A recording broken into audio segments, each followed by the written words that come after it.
Privilégio poder estar aqui, poder compartilhar a palavra de Deus com vocês. É uma honra. Eu que em 2014 vim para cá, trabalhei nessa igreja e Deus me levou para outros caminhos. E a gente teve oportunidade. Eu me formei com o pastor Márcio Tunala e ele veio para cá e eu fui a Florianópolis plantar a igreja e fiquei 9 anos lá. Quando eu volto de Florianópolis, então, eu tenho o privilégio de vir trabalhar aqui como administrador e fui trabalhar plantando outra congregação no bairro do Orleans. E nesse tempo, o pastor Silvado pediu para eu tomar uma escolha, para eu ficar aqui como pastor ou ficar lá plantando igreja. E por tantas coisas que aconteceram, eu decidi ficar na igreja, na congregação.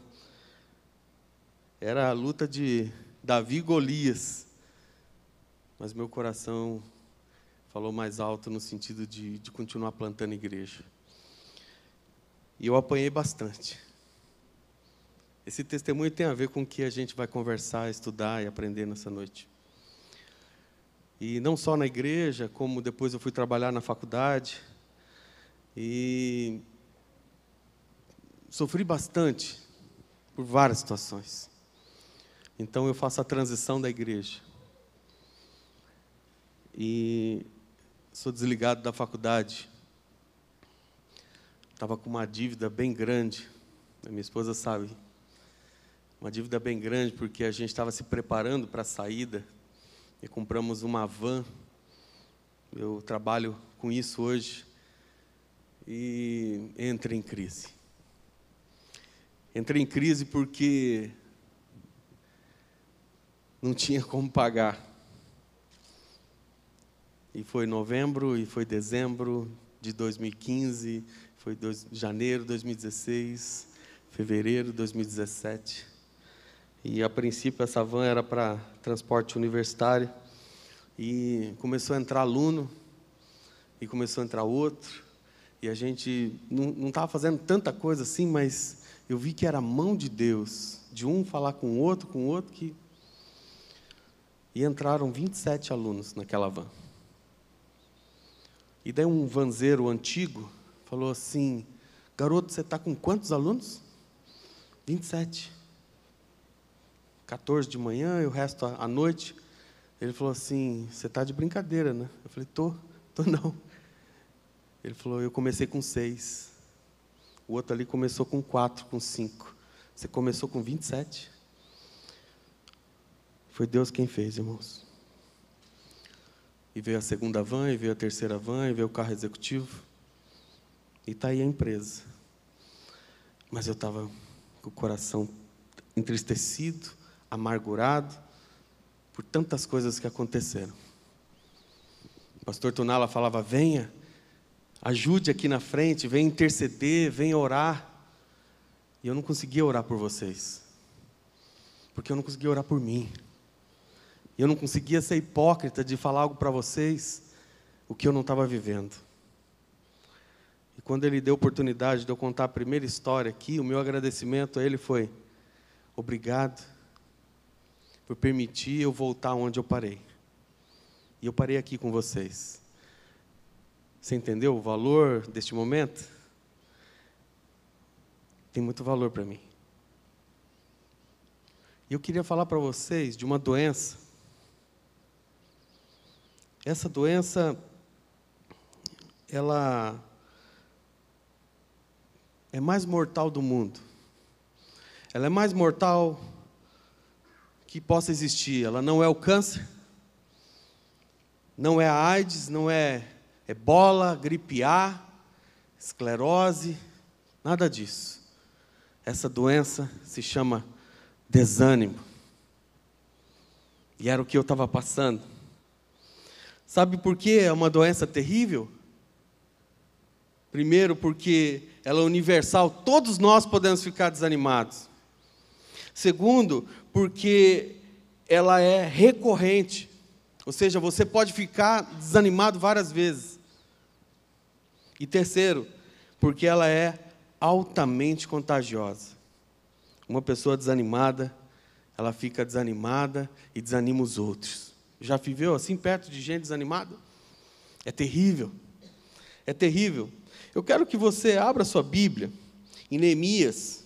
Eu quero usar esse texto para nos abençoar, porque ele fala de um povo que tinha um projeto, tinha um sonho, que era reconstruir os muros de Jerusalém. E aquele povo tinha um projeto, um sonho, como eu e você temos projetos, com a nossa família, com o nosso trabalho, com os nossos filhos. E eles, com aquele projeto todo deles de construir um muro, eles ficaram muito desanimados. Vamos ler um trecho aqui, Neemias capítulo 4, versículo 6, até o 16. Diz assim a palavra do Senhor: assim edificamos o muro, e todo o muro se cerrou até a sua metade, porque o coração do povo se inclinava a trabalhar, ou seja, eles estavam animados. E sucedeu que, ouvindo Sambalate e Tobias, e os arábios, e os amonitas, e os asdoditas, que tanto ia crescendo a reparação dos muros de Jerusalém, que já as roturas, ou seja, as brechas, se começaram a tapar, iraram-se sobremodo, e ligaram-se entre si todos para virem atacar Jerusalém e para os desviarem do seu intento.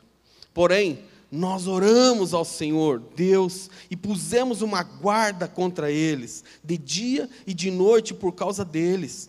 Então disse Judá: já desfaleceram as forças dos encarretadores, e o pó é muito, ou seja, os entulhos são muitos, e nós não podemos edificar o muro. E disseram, porém, os nossos inimigos: nada saberão disso, e nem verão, até que entremos no meio deles e os matemos. Assim faremos cessar essa obra. E sucedeu que, vindo os judeus que habitavam entre eles, 10 vezes nos disseram que se todos os lugares tornavam a nós, pelo que pus guardas nos lugares baixos, por detrás do muro e nos altos, e pus o povo pelas suas famílias, e com as suas espadas, e com as suas lanças, e com os seus arcos. E olhei e levantei-me, e disse aos nobres, e aos magistrados, e ao resto do povo: não os temais, lembrai-vos do Senhor, que é grande e terrível, e pelejai, lutai pelos vossos irmãos, pelos vossos filhos, pelas suas casas. E sucedeu que, ouvindo o nosso inimigo, que já o sabíamos, e que Deus tinha dissipado o conselho deles, todos voltamos ao muro, cada um à sua obra. E sucedeu que, desde aquele dia, metade dos meus moços trabalhavam na obra, e a outra metade deles tinham as lanças, e os escudos, e os arcos, e as couraças, e os chefes estavam por detrás de toda a casa de Judá. Obrigado, Senhor. Obrigado pela Tua palavra. Obrigado, Senhor, porque é o Senhor, o Deus, quem nos traz até este lugar de oração. Já sentimos Tua presença agora. E nesse momento pedimos que o Senhor fale conosco. Em nome de Jesus. Amém. Sabe, gente, eles precisavam construir um muro porque era a segurança daquela cidade. Neemias tinha pedido ao rei, e ele tinha permitido que ele voltasse a Jerusalém a construir aqueles muros, mas ele conseguiu, ele chegou lá, ele começou a olhar tudo aquilo, e ele arregimenta todo aquele povo, motiva aquele povo, e eles começam a construção. E o versículo 6 mostra que eles já estavam na metade, com todo vigor, eles começam a trabalhar, começam a fazer a obra. E quando eles estão na metade, olha só o texto, as pessoas diziam, na metade, deixa eu chegar aqui, eles edificaram o muro, e todo o muro se fechou até metade de sua altura, porque o povo tinha ânimo para trabalhar. Já fez isso? Eu faço isso direto. Você já ouviu a expressão cavalo paraguai? Já ouviu? O cavalo paraguai, ele arranca na frente. Ele arranca na frente, ele começa e ele vai com tudo. Mas no meio, ele começa a dar uma cansada, ele começa a dar aquela desfalecida. Eu tinha um amigo, já teve um amigo que com 14, 15 anos teve uma moto, uma Kawasaki, 125 cilindradas de cross. Eu tive o D'Angelo. E, gente, era show de bola ver o D'Angelo. Porque o D'Angelo chegava lá, aquela moto verde, limão, e ele arrancava na frente. E ele pulava na frente de todo mundo. Não sei, a moto dele era um negócio, ele pulava, rampava o primeiro morro, rampava o segundo morro, e o terceiro morro, e o quarto morro. Daí alguém começava a passar ele. E daí o outro passava ele. E daí passava o segundo, e passava o terceiro. E no final da corrida, o D'Angelo estava com meio metro de língua para fora. Porque aquela moto, você não senta no banco. Então você usa toda essa parte, e articulações, e tudo aquilo. O D'Angelo não tinha preparo. Ele era cavalo paraguai. E era o que estava acontecendo com esse povo aqui. Começou a obra, e a hora que chegou no meio, eles estavam cansados. E eu vejo aqui nesse texto, a primeira causa do desânimo. Sabe qual é? Primeira causa do desânimo que vem sobre a tua vida, a minha vida, é a fadiga, é o cansaço. Sabe, tem um monte de gente que fala, estou desanimado, eu não aguento mais. Sabe o que ele precisa? Férias. Precisa descer a 277 aqui e ir para a praia. Precisa tirar um... Sabia que tem gente que se orgulha de dizer que faz 3, 4 anos que não tira férias? Sabia que tem gente que se orgulha disso? Eu não tiro férias, porque aqui eu trabalho nessa empresa. Meu irmão, tire férias. Primeira causa do desânimo era que eles estavam cansados demais. Eles estavam cansados, a fadiga veio sobre eles. Sabe? A melhor coisa nesses momentos é a gente descansar. É melhor a gente dar um passo para trás, às vezes, na vida, do que 2 para frente. A gente dá uma relaxada e ir numa boa. É a melhor coisa que você pode fazer. O cansaço é a causa número 1 do desânimo. Ele aparece no meio do teu projeto. Qual é o teu projeto? Qual é o muro que você está edificando? É uma família? É uma empresa? É no seu emprego? Qual é o muro? É um relacionamento? Todos nós temos projetos. Todos nós estamos nessa construção. Todos nós. E todos nós ficamos desanimados. Deixa eu dizer uma coisa para você. Domingo eu estava sentado no meu cantinho ali, e daí Deus falando comigo, e o pastor Silvado falando aqui, e eu falei, bom, vou contar meu testemunho, que eu já quis vir aqui contar o testemunho. E a gente sofreu muito, irmãos. E eu já fiquei muito desanimado, por isso eu queria trazer essa palavra. E a gente veio aqui, viu, pastor? Porque a gente tem uma filha de 5 anos. É que se dependesse da nossa vontade, a gente ficava em casa. Mas você é pastor? Eu falei, eu sou. E quando eu era pastor, eu também tinha vontade de ficar em casa. Porque o desânimo pega geral. Pega todo mundo. Agora eu vou dizer que eu vinha por convicção. Não, eu tenho que estar lá. Eu tenho que levar minha filha. Eu tenho que ir lá. Que por mais que eu esteja desanimado, lá é o lugar certo. E eu não vinha porque eu sinto. E eu quero dizer, cinto só serve para uma coisa, para segurar a calça da gente. Porque se você viver uma vida baseada em sentimento, porque eu senti, você nunca vai ter algo sólido, alicerçado para viver. Agora eu te instruo e te aconselho a viver por convicção. Aí, por mais que você está desanimado, por mais que você não tenha vontade, você vem para a igreja. Você vem buscar a presença de Deus. E todas as vezes que nós estivemos desanimados, mas viemos à igreja, Deus falou conosco. Deus nos abençoou, Deus nos levantou, Deus nos fez sair daqui. Opa, vamos mais um pouco. Sai restaurado, sai cheio, sai pleno. E Deus faz isso conosco. É ou não é? É lógico que é. Sabe, se você estiver cansado, vai descansar. Mas a segunda causa do desânimo é a frustração.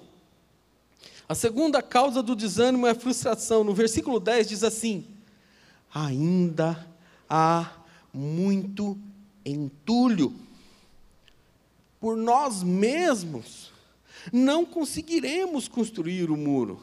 Gente, eles estavam levantando o muro, mas o muro velho estava lá. Aquelas rochas estavam quebradas lá, queimadas, e tinha argamassa lá, e eles tentando construir, mas era uma bagunça. Já fez obra em casa?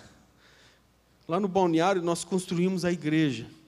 E para dizer que não foi tudo em mutirão, só o alicerce que meu pastor falou assim, não faça o alicerce em mutirão, vamos pagar.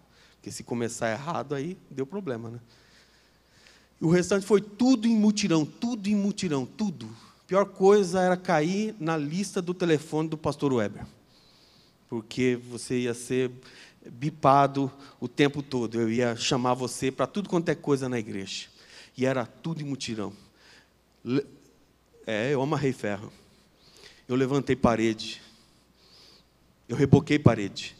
Eu ajudei a botar telhado. Laje? Sim, nós fizemos laje. E eu era o homem da bitoneira. Eu que enchia a bitoneira. E a gente construiu tudo lá. E sabe uma coisa que a gente aprende em obra? Você que já mexeu em obra, você já pintou tua casa, já viu obra. É que quando você está fazendo uma obra, tem muita sujeira. Esse texto é maravilhoso. Está em Provérbios, capítulo 14, versículo 4, que diz assim, presta atenção, irmã. Irmã, essa é para você. Não havendo bois, o celeiro fica limpo, mas pela força do boi, a abundância de colheita. Você entendeu? Irmã, olha só. Não havendo bois, a tua casa fica limpa. Se não houver o homem e as crianças, a casa fica uma beleza. Entendeu? Ela fica tudo, internacional. Não tem, a tampa do vaso, ela está baixada. Não tem tênis no sofá. Não joga tênis. Entendeu? Meia, tênis. A toalha fica no lugar certo. É só não ter boi. O celeiro fica limpo, que é uma beleza. Mas quando a família, a criança, aí, meu filho, aí a parede fica pintada. Aí a parede fica pintada, tem brinquedo na sala, aí tem uma bagunça danada. Eu quero dizer uma coisa para você, que no meio dos nossos projetos tem entulho, tem bagunça, mas uma casa com criança, com maridão, com a mulher lá, tem alegria, é uma casa, é uma família. Sabe o que a gente aprende com isso? Que o entulho, ele faz parte da nossa vida. É inevitável ter entulho. É inevitável essas coisas na nossa vida. Elas fazem parte. O apóstolo Paulo fala assim, tende grande alegria. Quando vocês passarem por grandes tribulações, por grandes lutas, por grandes dificuldades, quando a coisa estiver difícil, porque isso faz a gente crescer, porque isso faz a gente ficar mais forte, porque isso faz a gente subir na fé. Se você quiser ler um livro, não é evangélico, é do Roberto Chiniachik. O tema dele é assim, problemas, oba. E a máxima do Roberto nesse texto diz assim, que as dificuldades, as lutas, são um trampolim para o nosso sucesso. E ele vai trabalhar sobre esse tema e vai citar um monte de ilustração. É isso que eu quero aconselhar vocês, que quando você vê uma dificuldade, quando vê um pouco de entulho, e sabe o que são os entulhos? São as picuinhas, são as intrigas, são as fofocas que desviam o nosso foco. Quando você vê essas coisas, fala assim, eu estou sendo moldado, eu estou aprendendo, eu vou crescer com isso. E eu vou me tornar uma pessoa melhor. Eu vou vencer. E vai vencer. Os entulhos são inevitáveis. Não perca o foco, não perca a direção. Olha para Pedro. Eu fico imaginando, né? Jesus fala, vem, e de repente Pedro vem, e ele começa a andar sobre as águas. Que coisa legal. E de repente, ele fala assim, que coisa incrível isso, né, Jesus? Olha só, isso é muito legal. Mas espera, que loucura também, né? Não se anda sobre as águas. E aí ele começa a afundar. Não perca o foco, gente. Não perca a direção. Não perca o centro do teu projeto, do teu destino, do teu alvo. Tira os teus olhos do vento, como Pedro. Tira os teus olhos das picuinhas. Tira os teus olhos dos entulhos da vida. Tira os teus olhos disso e olha para o alvo. Continua firme. Sabe, os entulhos fazem parte, mas não se deixe vencer por coisas pequenas. Quantas pessoas, irmãos, quantas pessoas saem da igreja por causa de homens, por causa de gente, porque começa a olhar, mas aquele homem ali é crente? Mas aquela pessoa, vai lá, claro que é. E eu erro. E eu estou aqui falando para vocês, mas eu conto o meu pecado porque eu sou humano e porque eu erro. Mas eu procuro perdão. Mas eu procuro restauração. E eu me rendo ao Senhor. Que Ele que me levanta. Não perco o foco. Terceira causa do desânimo é o fracasso. Sabe? Ele diz no versículo 10 ainda, por nós mesmos não conseguiremos construir o mundo. Você já fracassou? Já fracassou no casamento? Já reprovou na escola? Não conseguiu terminar a faculdade? Já decepcionou e foi decepcionado? Isso causa um desânimo tremendo. Eles diziam, não podemos fazer isso, é impossível, nós não vamos conseguir edificar esse muro. É muito trabalho, vamos desistir. O povo não conseguia terminar a tarefa tão rápido quanto tinha planejado. E o resultado disso foi que a confiança deles, a fé deles, se esvaiu, foi embora. Sabe, gente, eles perderam o vigor. E eu quero perguntar algo para você. Como é que você trata o fracasso na tua vida? Você sente autocomiseração? Você reclama? Você culpa os outros? E a diferença que a gente aprende entre aquelas pessoas que vencem e aqueles que perdem, está que os vencedores, eles sempre veem a derrota como algo temporário. Vai passar. E eu sempre levei isso na minha vida. Vai passar. Isso aqui não pode ser para sempre. Mas quando a gente está desanimado, minha esposa pode dizer isso muito bem. A gente machuca quem está mais perto da gente. A gente se irrita e briga com aqueles que estão mais perto da gente. Eu estou numa semana terrível. Eu não sei se foi porque o pastor me convidou para pregar. Pode ser tribulação, porque eu decidi trazer esse sermão, mas é uma das semanas piores do meu mês e do meu ano. Tudo está dando errado. Você vai levar um documento, pedem o outro. Tudo dando errado. E eu estou num grau de irritabilidade altíssimo.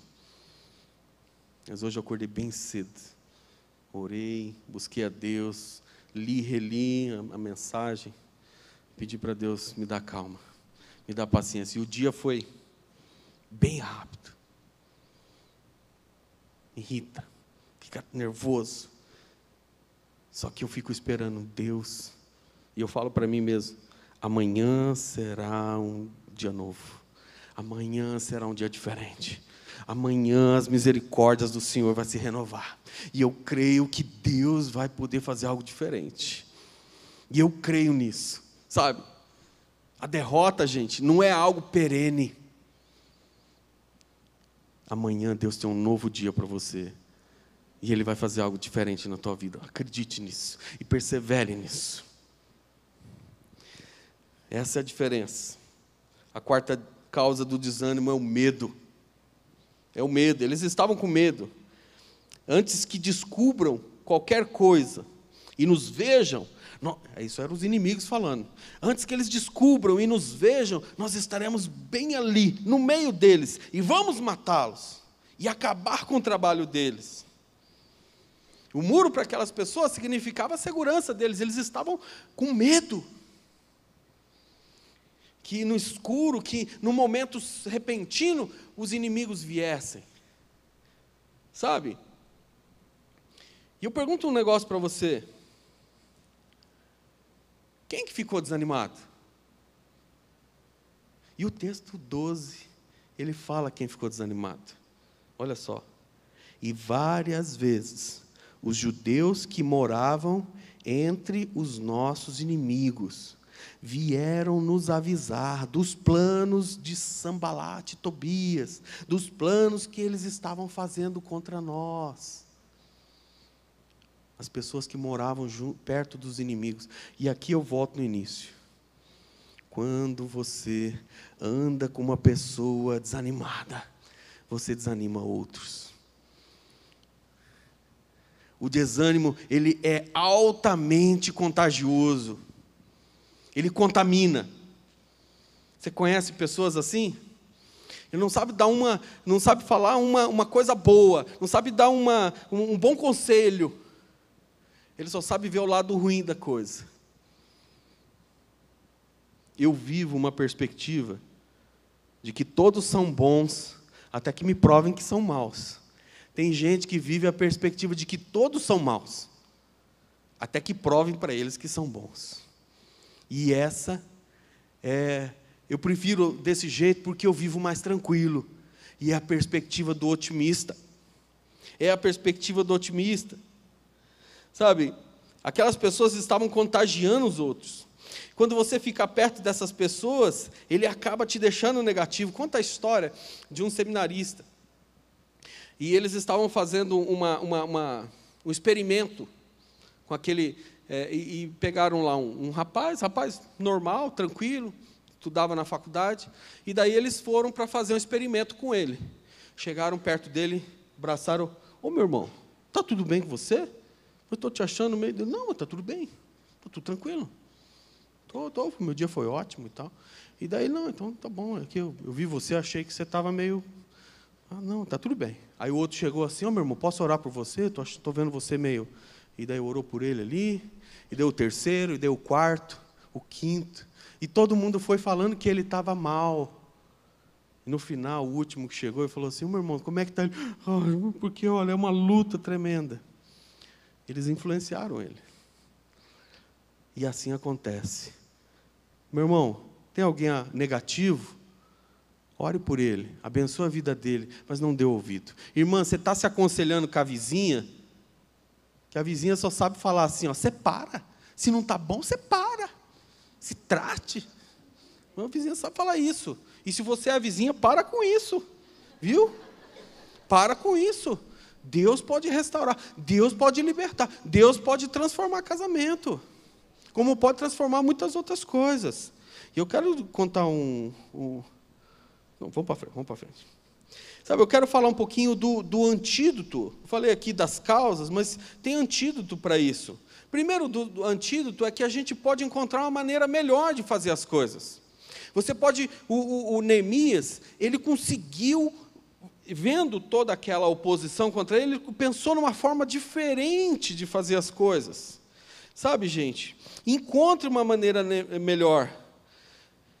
Quando ficar desanimado, reorganize a sua vida. No meu último emprego, eu sabia que ia ser demitido uns 6 a 8 meses antes, porque existia um jogo político, e eu sabia o jogo que estava sendo jogado. E um amigo meu falou assim, se você continuar fazendo o que você está fazendo, eu estava fazendo um plano de saneamento gigante, e envolvia números, demissões, envolvia reorganização e envolvia política. E eu sabia que se eu continuasse fazendo aquilo, subindo a mensalidade, cortando privilégios e fazendo várias coisas, eu seria desligado. Sempre soube disso, nunca fui inocente. E quando eu soube disso, eu fui sincero. Ele falou, você vai sair? Eu falei, eu saio sincero e convicto com as minhas convicções.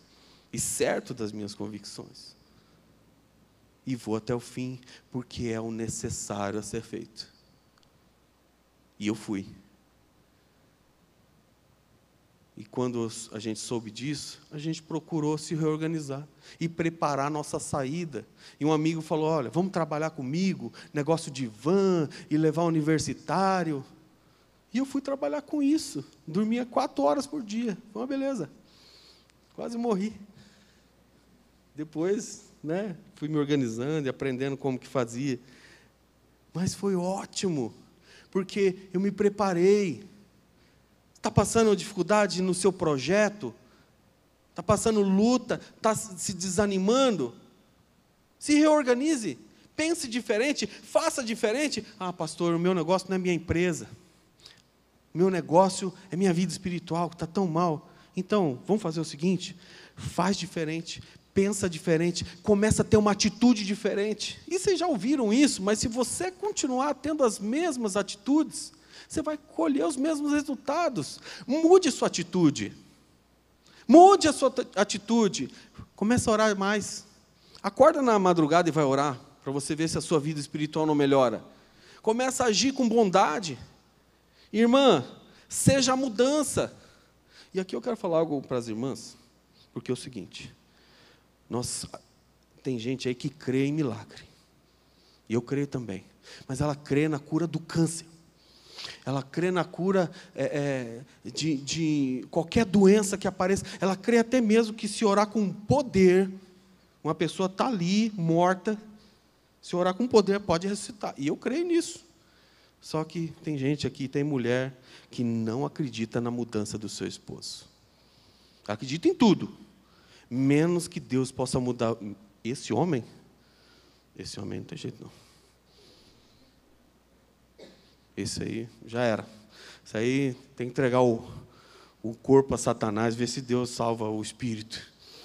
Miserável. Ué. Crê em tudo, mas não crê que Deus pode transformar. Não crê. Gente, Deus pode fazer algo maravilhoso. Eu quero dizer para você, irmã, se você quer ver seu esposo transformado, seja a mudança. Muda você. Começa você a agir de uma forma diferente. Começa você a ter uma atitude diferente. Neemias olhou toda a situação e se reorganizou. E ele fez diferente. E você pode fazer também. Tá bom?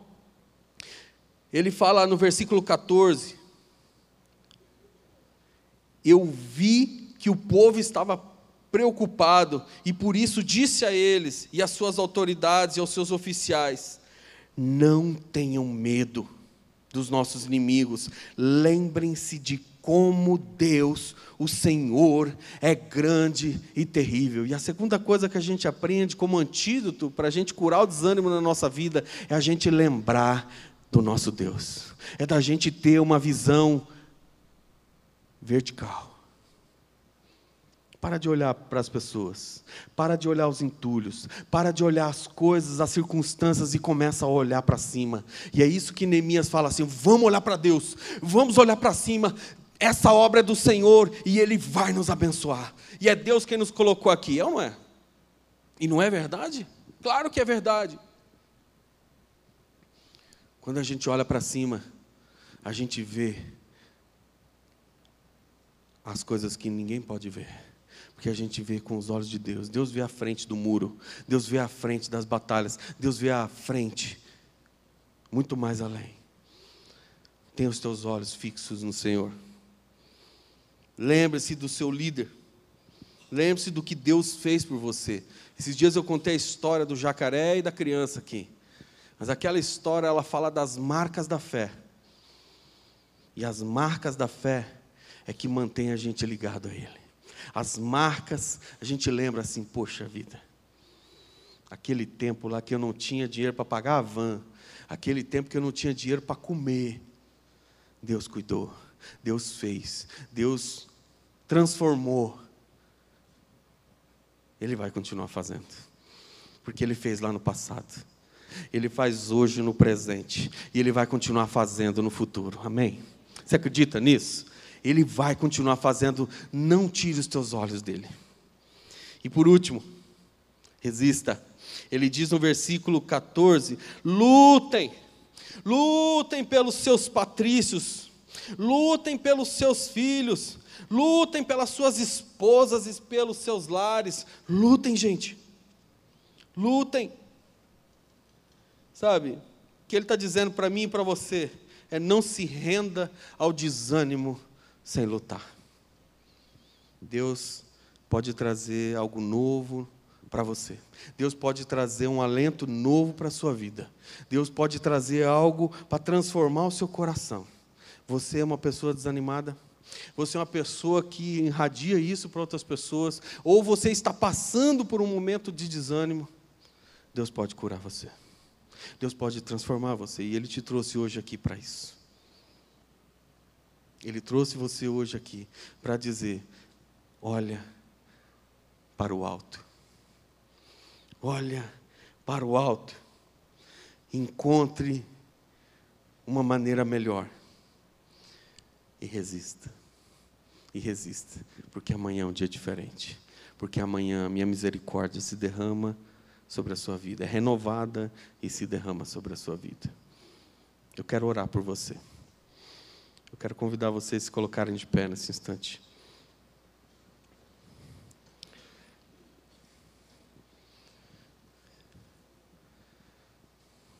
E eu quero convidar você para a gente poder orar neste instante.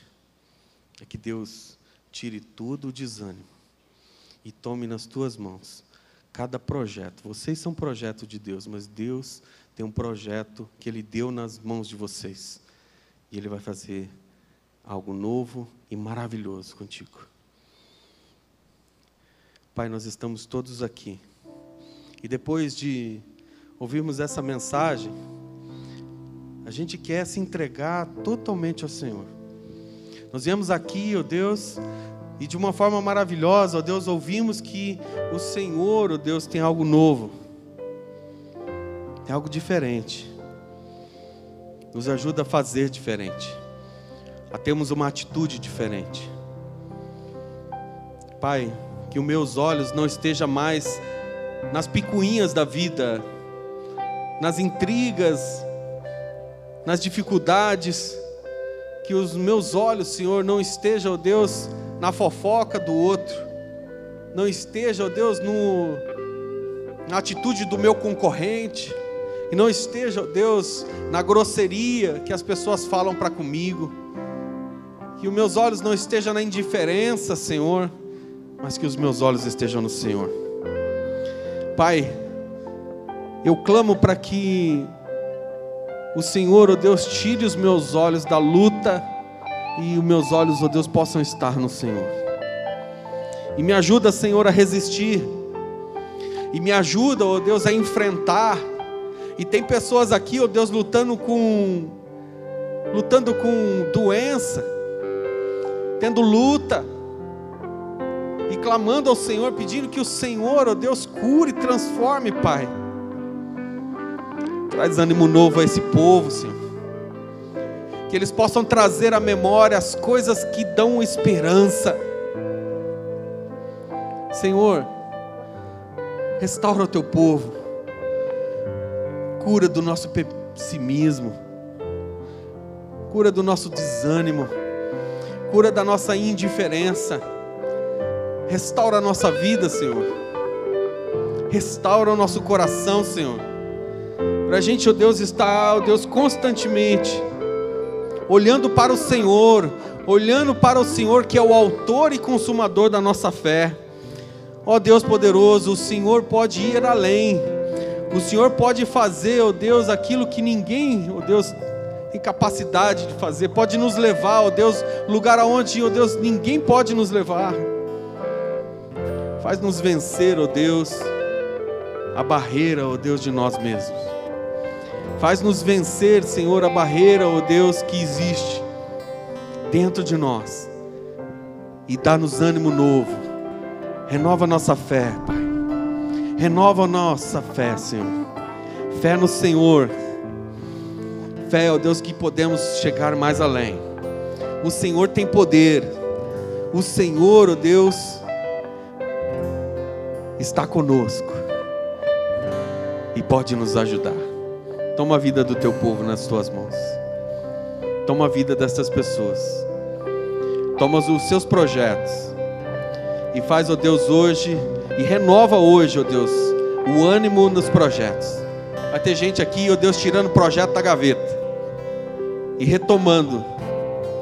Vai ter gente aqui, Senhor, tendo atitude diferente para, ó Deus, ter uma vida espiritual muito melhor. Vai ler a palavra como nunca leram e buscar o Senhor através da oração como nunca buscaram. Vai ter gente aqui, Senhor, ó Deus, tendo uma atitude diferente para obter, ó Deus, mais proximidade do Senhor. É assim que nós clamamos. É assim que nós oramos. No nome daquele que morreu por nós, Jesus. Amém.